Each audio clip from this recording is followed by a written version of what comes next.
معراج میرے اور آپ کے آقا و مولا کا دوسرا بڑا معجزہ ہے۔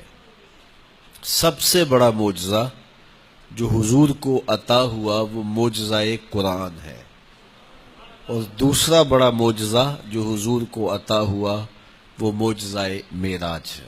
اب جو لوگ اس کا انکار کرتے ہیں وہ کہتے ہیں کہ یہ واقعہ ہو نہیں سکتا۔ ابو جہل نے اس پہ پراپیگنڈا کیا اور اس نے سمجھا ایسا موقع مجھے زندگی میں دوبارہ نہیں ملے گا۔ باقاعدہ اس نے ایک ڈھولچی بلایا جو مختلف چوکوں میں جا کے ڈھول بجاتا تھا، اور لوگ جمع ہوتے تھے اور یہ پھر پہنچ جاتا تھا وہاں اور لوگوں میں گفتگو کرتا تھا کہ یہ نئی بات سنو، یہ کہتے ہیں کہ مسجد حرام سے لے کے مسجد اقصی تک گیا ہوں اور رات کے مختصر حصے میں واپس بھی پلٹ آیا ہوں، بتاؤ تو صحیح یہ بات ماننے میں آتی ہے؟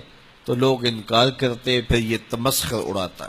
حضرت سیدنا صدیق اکبر رضی اللہ تعالی عنہ سے ملاقات ہو گئی تو ابو جہل انہیں کہنے لگا اگر کوئی کہے میں مسجد حرام سے مسجد اقصی تک گیا ہوں اور رات کے مختصر حصے میں پلٹ بھی آیا ہوں تو ابو بکر تم بتاؤ کیا یہ ممکن ہے؟ تو آپ نے برجستہ کہا یہ نہیں ہو سکتا، 1 مہینہ جاتے ہوئے لگتا ہے، 1 مہینہ آتے ہوئے لگتا ہے، چھو کے بھی آنا ہو تو 2 مہینے چاہیے، تو یہ بات ماننے میں نہیں آتی۔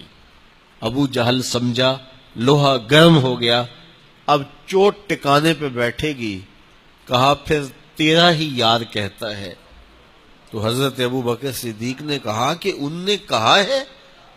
تو کہا ہاں وہ کہہ رہے ہیں۔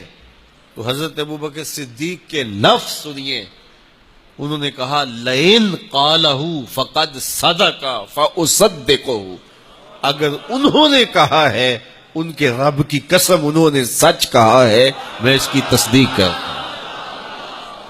علماء نے لکھا ہے فبذالک سمی صدیق، اسی وجہ سے آپ کا نام صدیق پڑ گیا کہ آپ نے واقعہ معراج کی بلا تعمل تصدیق کی تھی، تصویب کی تھی، تائید کی تھی۔ جو لوگ کہتے ہیں یہ واقعہ نہیں ہوا وہ کہتے ہیں کہ اتنی سرعت کے ساتھ ایک جسم جائے بھی اور پلٹ کے بھی آئے یہ کیسے ہو سکتا ہے؟ تو اس کا جواب علامہ فخر الدین رازی نے تفسیر کبیر میں دیا ہے۔ فرماتے ہیں کہ حضرت سلیمان نے کہا مجھے تخت بلقیس چاہیے۔ جنوں میں سے ایک بڑا دیو ہیکل جن کھڑا ہوا، کہا کہ میں دوپہر تک مجلس برخاست ہونے تک تخت حاضر کر دیتا ہوں۔ بہت بڑی بات تھی نا، لیکن حضرت سلیمان نے کہا نہیں مجھے اس سے بھی پہلے چاہیے۔ تو پھر وہ شخص کھڑا ہوا جس کے سینے میں زبور کا علم تھا، کہا اے اللہ کے پیغمبر آپ آنکھ بعد میں جھپکیں گے، تخت پہلے پڑا ہوگا۔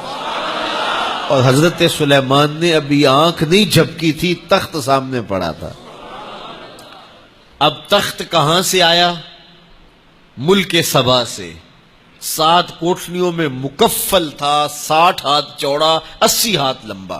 امام فخر الدین رازی اس دلیل کو ذکر کرنے کے بعد فرماتے ہیں جب حضرت سلیمان علیہ السلام کا مقتدی یہ شان رکھتا ہے کہ اتنی دور سے تخت بلقیس آنے واحد میں حاضر کر دیتا ہے، تو حضرت سلیمان خود مقتدی بن کے جس کے پیچھے کھڑے ہیں اس مقتدا کی شان کا عالم کیا ہوگا۔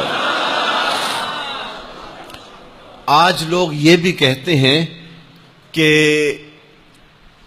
اتنی سرعت کے ساتھ اگر جسم